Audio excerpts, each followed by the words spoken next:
नमस्कार विद्यार्थियों, आप सभी लोगों का स्वागत है स्वास्थ्य कॉमर्स क्लासेस में। जैसा कि जो बच्चे हम लोग को रेगुलर फॉलो कर रहे हैं उन लोग को पता है कि हमारे चैनल पर CU8 की प्रिपरेशन हो रही है बहुत ही अच्छे से, UG और PG दोनों के लिए, जिसमें हमारा डोमेन सब्जेक्ट जो है ना, जो हमारा डोमेन सब्जेक्ट है वो कॉमर्स है। तो कॉमर्स की प्रिपरेशन देखिए हमारी अच्छे से चल रही है। जो बच्चे BCom और MCom के लिए अपीयर होंगे CU8 2022 की परीक्षा में, उनकी प्रिपरेशन चल रही है। तो उसी से रिलेटेड देखिए जनरल टेस्ट जो आपका क्या बोलते हैं UG और PG दोनों में आना है, तो उसमें देखिए जो GK GS के सेक्शंस हैं, जनरल टेस्ट में देखिए जो GK और GS के सेक्शंस है उसकी प्रिपरेशन रेगुलरली हमारे क्लासेस पे चल रही है। तो इसमें देखिए इस वीडियो का मैं पार्ट 1 ऑलरेडी आप लोगों को करा चुका हूँ। आज देखिए उसी से रिलेटेड पार्ट 2 की क्लासेस है हमारी। ठीक, आज हमारी पार्ट 2 की क्लासेस है। तो चलिए देर ना करते हुए हम लोग अपने पार्ट 2 की क्लासेस को शुरू करते हैं। और देखिए जो क्वेश्चंस मैं कराऊंगा उस क्वेश्चंस की देखिए जो PDF है वो PDF आप लोगों को हमारे टेलीग्राम चैनल पर मिलेगी। तो टेलीग्राम चैनल का लिंक आप लोगों को नीचे डिस्क्रिप्शन बॉक्स में दिया हुआ है, वहाँ से जाकर आप लोग टेलीग्राम का चैनल हमारा ज्वाइन कर सकते हैं। वहीं पे मैं आप लोगों को ये जो क्वेश्चंस और आंसर्स के जो PDF है मैं वहाँ पे आप लोगों को प्रोवाइड करा दूंगा। ठीक, और जितनी भी क्लासेस चलती हैं उनकी सारी की सारी इन्फॉर्मेशन मैं अपने टेलीग्राम चैनल पर ही देता रहता हूँ, इसीलिए टेलीग्राम चैनल जरूर ज्वाइन करें। और पहली क्लास देखिए मैं ऑलरेडी इसकी ले चुका हूँ, उसका लिंक आपको नीचे डिस्क्रिप्शन बॉक्स में प्लेलिस्ट का मिल जाएगा, तो वहाँ से जाकर आप लोग पहली वीडियो को भी वॉच कर सकते हैं। तो चलिए पार्ट 2 हम लोग शुरू करते हैं CU8 2020 जनरल टेस्ट का, जिसमें हम लोग GK और GS के टॉप 25 क्वेश्चन डिस्कस करेंगे। याद रखिएगा, टॉप 25 क्वेश्चन डिस्कस करेंगे। ठीक, तो चलिए अपना वीडियो शुरू करते हैं। हाँ तो विद्यार्थियों, पहला क्वेश्चन देखिए आपसे क्या कह रहा है, which of the following monuments situated in Delhi is not included as a world heritage site. यानी कि इन चारों ऑप्शन में ऐसा कौन सा मॉन्यूमेंट है, ठीक, जो दिल्ली में सिचुएटेड है। याद रखिएगा, जो दिल्ली में सिचुएटेड है लेकिन वह एक वर्ल्ड हेरिटेज साइट नहीं है। वर्ल्ड हेरिटेज साइट देखिए जो घोषणा की जाती है वो यूनेस्को द्वारा की जाती है। ठीक, आप लोगों को पता होगा यूनेस्को द्वारा ही क्या बोलते हैं वर्ल्ड हेरिटेज साइट की घोषणा की जाती है। यूनेस्को की जो स्थापना हुई थी आपकी, वो देखिए आपकी 16 नवंबर 1945 को हुई थी। ठीक, यूनेस्को की स्थापना। और इसका जो हेड क्वार्टर है यूनेस्को का, देखिए जो हेड क्वार्टर है वो आपका पेरिस फ्रांस में है। ये याद रखिएगा यूनेस्को से रिलेटेड। यूनेस्को देखिए क्या कहता है, दुनिया में जो वर्ल्ड हेरिटेज साइट्स जो होती है उनको देखिए मान्यता देता है। और यूनेस्को की देखिए जो स्थापना हुई थी वो 16 नवंबर 1945 को हुई थी। और इसका देखिए जो हेड क्वार्टर है वो पेरिस फ्रांस में। ये सारे की पॉइंट्स हैं, ये सब याद रखिएगा। मैं चाह रहा हूँ कि ऑब्जेक्टिव के थ्रू ही आपके बहुत से क्वेश्चंस को तैयार करा दूँ। ठीक, तो अब बताते हैं इसमें से कौन सा ऐसा मॉन्यूमेंट है जो दिल्ली में सिचुएटेड है लेकिन वो एक वर्ल्ड हेरिटेज साइट नहीं है। ठीक, तो याद रखिएगा रेड फोर्ट सब जानते हैं, दिल्ली में स्थित है, लाल किला, जो देखिए यूनेस्को ने इसको 2007 में वर्ल्ड हेरिटेज साइट घोषित किया था। नेक्स्ट देखिए आपका हुमायूं का मकबरा, हुमायूंस टॉम्ब। हुमायूं का टॉम्ब भी देखिए, हुमायूं का मकबरा भी देखिए आपका दिल्ली में सिचुएटेड है। और इसको 1993 में यूनेस्को ने क्या बोलते हैं वर्ल्ड हेरिटेज साइट घोषित किया था। नेक्स्ट आप देखिए कुतुब मीनार भी सब जानते हैं दिल्ली में सिचुएटेड है। इसको देखिए क्या बोलते हैं 1993 में इसको भी यूनेस्को ने वर्ल्ड हेरिटेज साइट घोषित किया था। बट जंतर मंतर, ये देखिए जंतर मंतर आपका दिल्ली में नहीं है। जंतर मंतर देखिए जो आपका पड़ता है वो पड़ता है जयपुर में।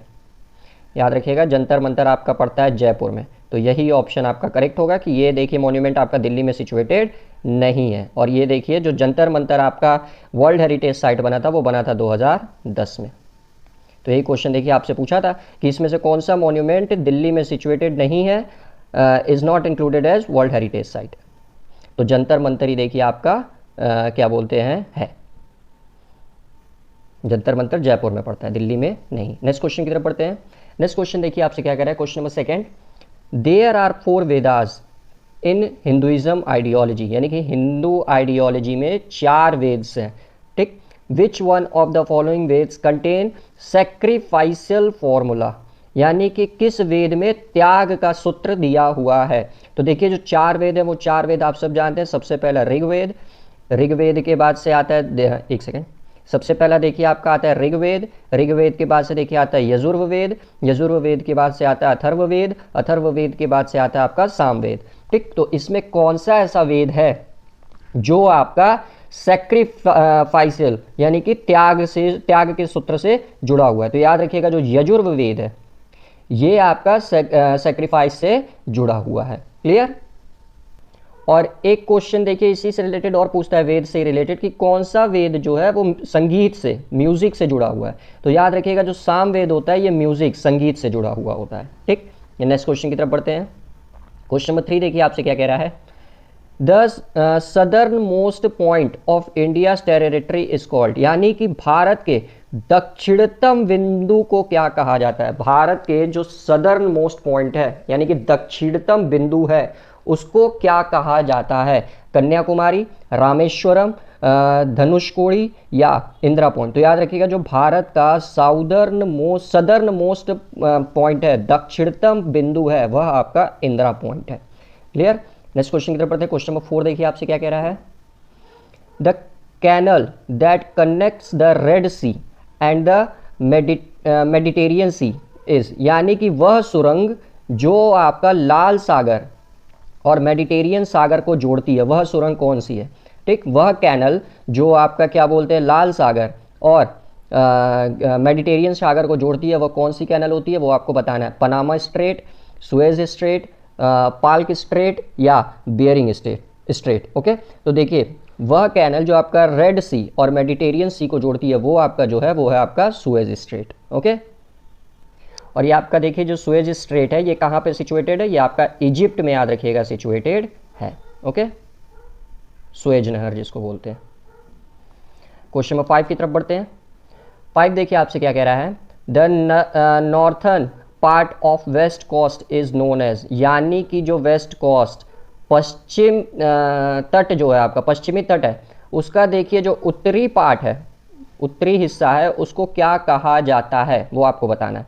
Coromandel coast, Malabar coast, Konark coast या नदर्न सरकार्स। ठीक, तो याद रखिएगा जो आपका पश्चिमी तट का जो उत्तरी हिस्सा है उसको कोणार्क कोस्ट कहा जाता है। क्वेश्चन नंबर 6 देखिए आपसे क्या कह रहा है आप। The significant quality of upper layer of soil is formed by, यानी कि जो देखिए आपकी अपर लेयर सॉइल होती है यानी कि जो सबसे ऊपरी परत होती है मिट्टी की उसमें कौन सी विशेषताएं होती हैं, मतलब किस टाइप की विशेषताएं होती हैं, उसमें किस टाइप के रॉक्स होते हैं। Igneous rocks, sedimentary rocks, metamorphic rocks या बायोलॉजिकल डिग्रेडेशंस। ठीक, तो याद रखिएगा जो अपर लेयर सॉइल होती है, याद रखिएगा अपर लेयर जो सॉइल होती है उसमें जो क्वालिटी पाई जाती है वो आपकी सेंडिमेंट्री रॉक्स की पाई जाती है। ठीक, सेंडिमेंट्री रॉक्स के कुछ एग्जांपल्स आपके देखिए जैसे होते हैं सैंडस्टोन, और फिर आपके देखिए लाइमस्टोन, और फिर आपके शेल, ये सब देखिए आपके सेंडिमेंट्री रॉक्स के एग्जांपल हैं। नेक्स्ट क्वेश्चन की तरफ बढ़ते हैं। क्वेश्चन नंबर 7 देखिए, history my favourite. Aurangzeb the 6th Mughal emperor, यहाँ से देखिए क्वेश्चन डायरेक्ट यहीं से तैयार हो गया कि औरंगजेब जो था वो मुगल एम्परर का कितने नंबर का राजा था, किंग था। ठीक, तो देखिए 6वें नंबर का किंग था।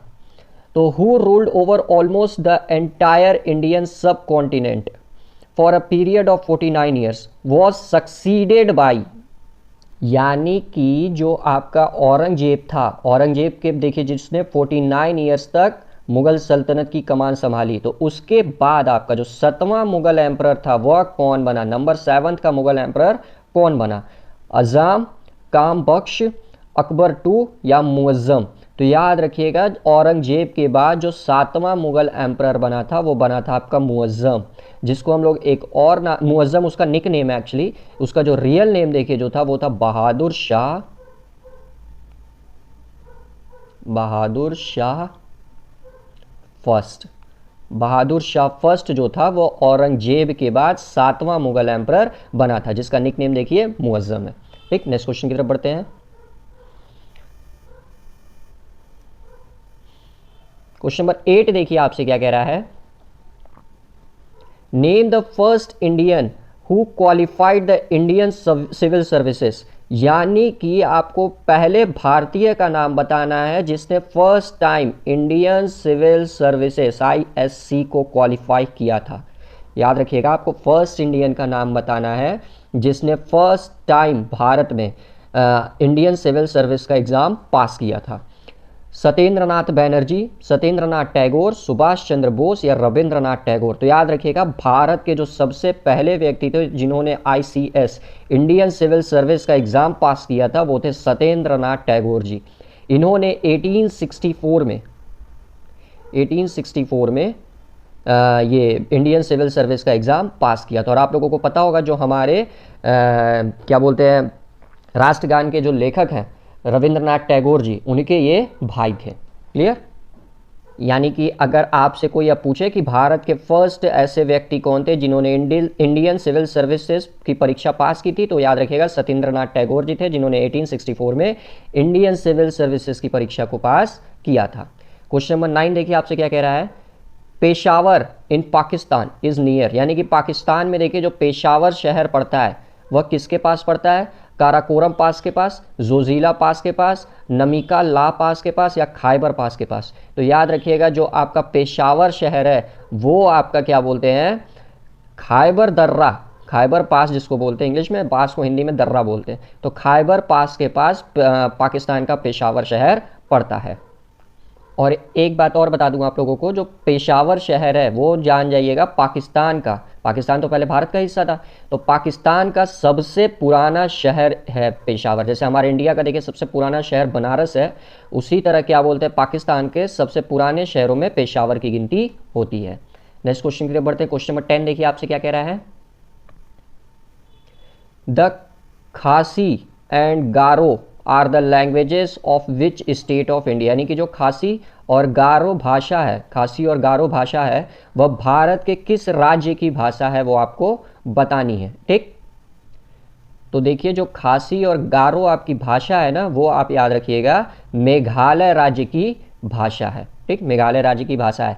और मेघालय का देखिए जो कैपिटल है, मेघालय का कैपिटल क्या है? मेघालय का कैपिटल है आपका शिलोंग। ठीक, चलिए आगे बढ़ते हैं। क्वेश्चन नंबर 11 देखिए आपसे क्या कह रहा है। Which Himalayan peak is also called Sagarmatha, यानी कि हिमालय की वो कौन सी चोटी है जिसको सागर माथा के नाम से जाना जाता है? यानी कि हिमालय की कौन सी चोटी है जिसको सागर माथा के नाम से जाना जाता है? नंगा पर्वत, धौलागिरी, माउंट एवरेस्ट या कंचनजंगा? इसका आंसर आपको देना है। तो सागर माथा के नाम से कौन सी चोटी जानी जाती है? तो सागर माथा के नाम से याद रखिएगा माउंट एवरेस्ट चोटी जो है वो जानी जाती है। ठीक, और देखिए आपका जो माउंट एवरेस्ट की ऊंचाई है वो कितनी है? माउंट एवरेस्ट की ऊंचाई देखिए 8,849 मीटर है। कितनी बुक में देखिए 8,848 आपको मिलेगा, तो कितनी बुक में 8,848 मिलेगा, कितनी में 8,849, तो इस हिसाब से आप लोग अंदाजा लगा लीजिएगा इतने मीटर इसकी ऊंचाई है। और माउंट एवरेस्ट देखिए कहाँ पड़ता है, किस देश में पड़ता है? माउंट एवरेस्ट याद रखिएगा नेपाल इस देश में पड़ता है। क्लियर? नेक्स्ट क्वेश्चन की तरफ बढ़ते हैं। Question number 12। क्वेश्चन नंबर 12 देखिए आपसे क्या कह रहा है। Who elects the speaker of the Lok Sabha, यानी कि लोकसभा के स्पीकर को कौन इलेक्ट करता है? लोकसभा के स्पीकर को कौन इलेक्ट करता है उसका आंसर आपको करना है। पहला ऑप्शन देखिए, all the members of parliament, people directly elects, all the members of Lok Sabha या members of the majority party in Lok Sabha. Clear? तो याद रखिएगा जो लोकसभा के अध्यक्ष यानी कि लोकसभा के जो स्पीकर का देखिए जो चुनाव होता है वो लोकसभा के सारे मेंबर्स द्वारा किया जाता है। और यही जो स्पीकर होता है ना, यही स्पीकर जो होता है आपका, ये आपका क्या बोलते हैं प्रिसाइडिंग ऑफिसर होता है। यानी कि लोकसभा की जितनी कार्रवाई होती है वो इसी के द्वारा संचालित की जाती है। क्लियर? नेक्स्ट क्वेश्चन की तरफ आप लोग कमेंट करके बताइए जरा, इस समय हमारे लोकसभा के स्पीकर कौन है? जरा आप लोग कमेंट करके बताइए तो देखता हूँ कितने बच्चों को पता है कि हमारे जो लोकसभा के जो इस समय करंट स्पीकर हैं वो कौन है। क्वेश्चन नंबर 13 देखिए क्या कह रहा है आपसे कि क्या बोलते हैं, द फर्स्ट जर्मेनियन, सॉरी माफ करिएगा जर्मेनियन नहीं है, the first grammarian of the Sanskrit language was, यानी कि संस्कृत लैंग्वेज की सबसे पहली व्याकरण कौन सी थी आपसे पूछ रहा है। यानी कि संस्कृत भाषा की सबसे पहली व्याकरण की बुक कौन सी थी? कलहण, फिर मैत्रेयी, फिर कालिदास या पाणिनि? तो संस्कृत ग्रामर की, संस्कृत भाषा की जो सबसे पहली ग्रामर वाली बुक थी वो आप याद रखिएगा पाणिनि थी। क्लियर? तो देखिए क्वेश्चन अगर आपसे इस तरह से पूछ सकता है कि बताइए संस्कृत ग्रामर की बुक को यानी कि संस्कृत ग्रामेरियन बुक को किस नाम से जाना जाता है, तो याद रखिएगा पाणिनि। क्लियर। नेक्स्ट क्वेश्चन की तरफ बढ़ते हैं। क्वेश्चन नंबर 14 देखिए आपसे क्या कह रहा है। The famous poet Kalidas lived in the court of, यानी कि जो देखिए हमारे फेमस पोएट थे कालिदास, वह किसके कोर्ट में रहते थे। ठीक, किसके कोर्ट में वो रहते थे वो आपको बताना है। चंद्रगुप्त फर्स्ट, समुद्रगुप्त, कुमारगुप्त या चंद्रगुप्त सेकंड। तो याद रखिएगा कालिदास का जो लेना देना था वो आपका चंद्रगुप्त सेकंड से लेना देना था, उन्हीं के दरबार में ये रहा करते थे। और यहां से देखिए क्वेश्चन और बन रहा है कि चंद्रगुप्त सेकंड और किस नाम से जाने जाते थे। तो चंद्रगुप्त सेकंड याद रखिएगा विक्रमादित्य के नाम से जाने जाते थे, विक्रमादित्य।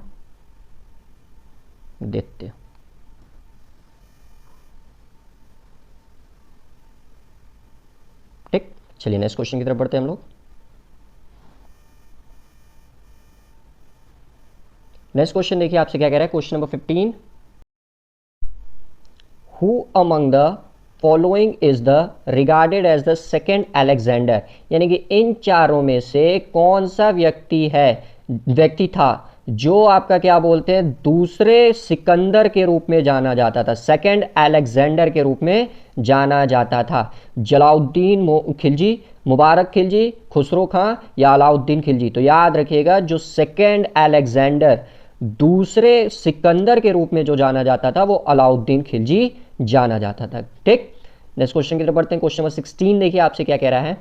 विच of the following is not a natural disaster, यानी कि इसमें से कौन सी ऐसी आपदा है जो प्राकृतिक रूप से नहीं आती है, यानी कि इसमें से कौन सा ऐसा डिजास्टर है, आपदा है जो प्राकृतिक रूप नेचुरल रूप से नहीं आती, इसमें से कौन सा नेचुरल डिजास्टर नहीं है। अर्थक्वेक, फ्लड, न्यूक्लियर एक्सप्लोजन या वोल्केनिक इरप्शन। तो याद रखिएगा ये आप लोग जानते होंगे अर्थक्वेक जो होता है वो देखिए प्राकृतिक रूप से आता है, इसमें मनुष्य का कोई भी लेना देना नहीं है।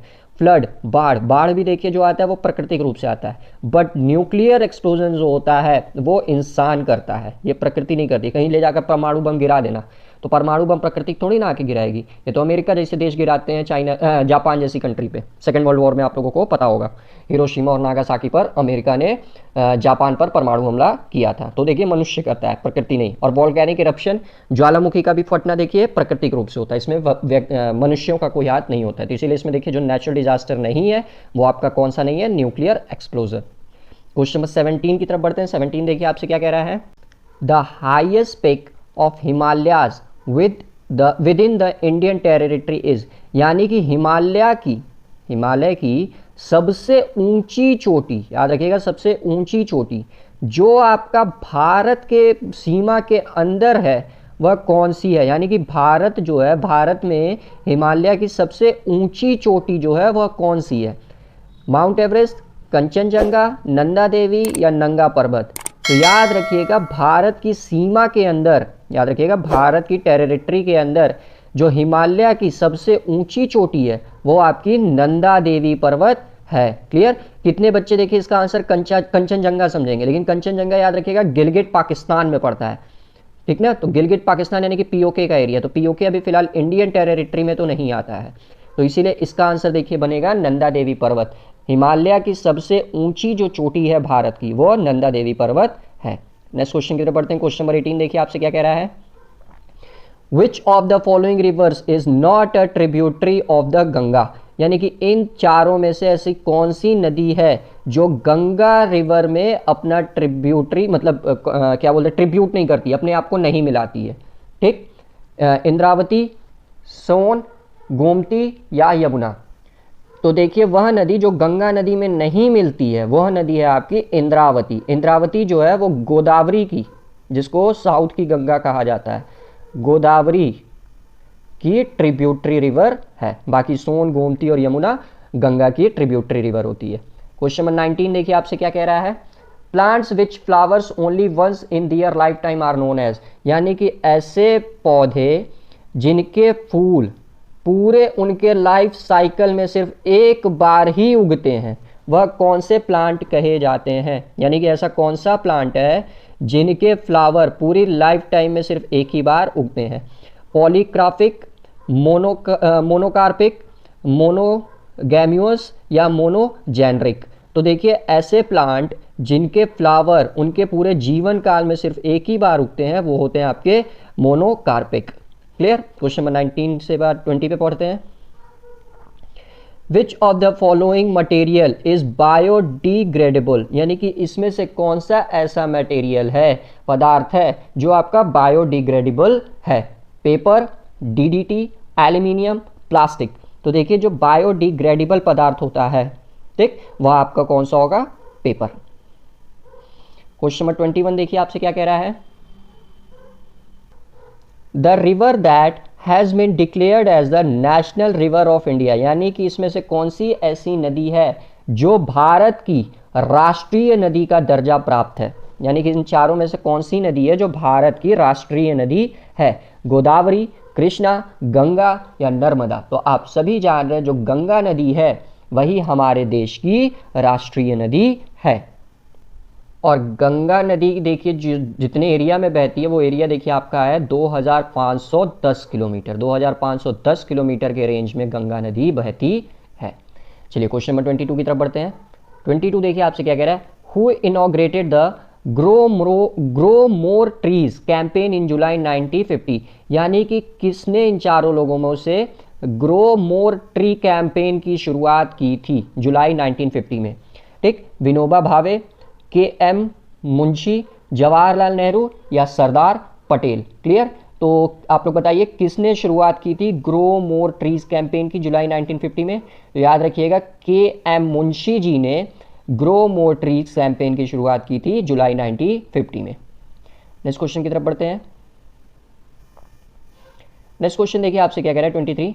Who called the Mahatma Gandhi a half naked फकीर, यानी कि इन चारों लोगों में से किसने कहा था कि महात्मा गांधी एक हाफ नेकेड फकीर है। क्लियर। तो Winston Churchill, Lord Mountbatten, Lord Wavell या लॉर्ड लिथिंगो। ठीक, तो किसने कहा था कि महात्मा गांधी एक हाफ नेकेड फकीर है। तो याद रखिएगा जो विंस्टन चर्चिल था, विंस्टन चर्चिल ने कहा था कि महात्मा गांधी जो है एक हाफ नेकेड फकीर है। क्लियर। और ये देखिए जो विंस्टन चर्चिल था ये आपका क्या बोलते हैं ब्रिटेन का प्राइम मिनिस्टर था। क्लियर। नेक्स्ट क्वेश्चन की तरफ बढ़ते हैं। क्वेश्चन नंबर 24 देखिए आपसे क्या कह रहा है। The fundamental rights in our constitutions were taken from the constitutions of, यानी कि हमारे देश के संविधान में जो फंडामेंटल राइट्स हैं, टोटल कितने फंडामेंटल राइट्स हैं, 6 फंडामेंटल टोटल राइट्स आपको मिले होंगे। पहले 7 थे लेकिन एक बाद में हटा दिया गया संपत्ति का अधिकार, फिर वह एक कानून बन गया। तो the fundamental rights in our constitutions were taken from the constitutions of, तो देखिए वह जो फंडामेंटल राइट्स है वह किस देश के संविधान से, हमारे देश के संविधान में लिया गया। जैसे देखिए जब हमारे देश का संविधान बन रहा था तो हम लोगों ने क्या किया था, बहुत से देशों के संविधान से कुछ न कुछ चीज़ें ली थी।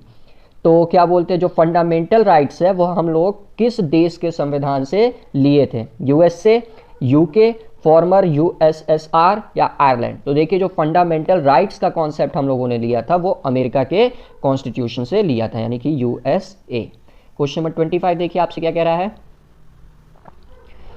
From which city did the Russian revolution begin, यानी कि किस शहर से आपका रशिया का क्रांति शुरू हुई थी। रशिया की क्रांति किस शहर से शुरू हुई थी। सेंट पीटर्सबर्ग, मॉस्को, कजान या समारा। तो याद रखिएगा जो रशियन क्रांति है, रशियन रेवोल्यूशन है, वो आपकी सेंट पीटर्सबर्ग से शुरू हुई थी। और यह कब से कब तक चली थी, तो ये याद रखिएगा 1917 से 1923 तक चली थी। क्लियर। रशिया की क्रांति। तो देखिए हम लोगों ने टोटल 25 क्वेश्चन सॉल्व कर लिए जीके और जीएस के। क्लियर। इसी तरह हम लोग देखिए डेली की डेली क्लासेस में हम लोग जीके और जीएस के क्वेश्चन सॉल्व करते रहेंगे ताकि ज़्यादा से ज़्यादा आप लोगों की प्रिपरेशन अच्छे से हो सके। वीडियो पसंद आती है तो प्लीज़ चैनल को सब्सक्राइब ज़रूर करें और ज़्यादा से ज़्यादा वीडियो शेयर करें ताकि ज़्यादा से ज़्यादा बच्चे हम लोगों के साथ जुड़ सकें। ठीक, और वीडियो को लाइक ज़रूर करें। चलिए मिलते हैं नेक्स्ट क्लासेस में, तब तक अच्छे से आप लोग पढ़ाई करते रहिए और प्लीज़ चैनल को ज़रूर सब्सक्राइब करिए। चलिए गुड लक और अच्छे से पढ़ाई करते रहिए। और एक चीज़ और इन्फॉर्मेशन आप लोगों को मैं दे दूं कि इसकी देखिए जो पीडीएफ है, इसकी पीडीएफ आप लोगों को हमारे टेलीग्राम चैनल पर मिल जाएगी। तो अगर अभी तक हम लोगों का टेलीग्राम चैनल नहीं ज्वाइन किया तो जाइए टेलीग्राम चैनल ज्वाइन करिए, लिंक आपको डिस्क्रिप्शन बॉक्स में अवेलेबल है, तो वहाँ से जाकर आप लोग टेलीग्राम का चैनल ज्वाइन कर लीजिए, वहीं पे इसकी पीडीएफ आप लोगों को मिल जाएगी। क्लियर? तो इसीलिए जल्दी से जल्दी टेलीग्राम चैनल को भी आप लोग ज्वाइन कर लीजिए। चलिए, यही एक इन्फॉर्मेशन थी जो देनी थी। हम मिलते हैं नेक्स्ट क्लासेस में।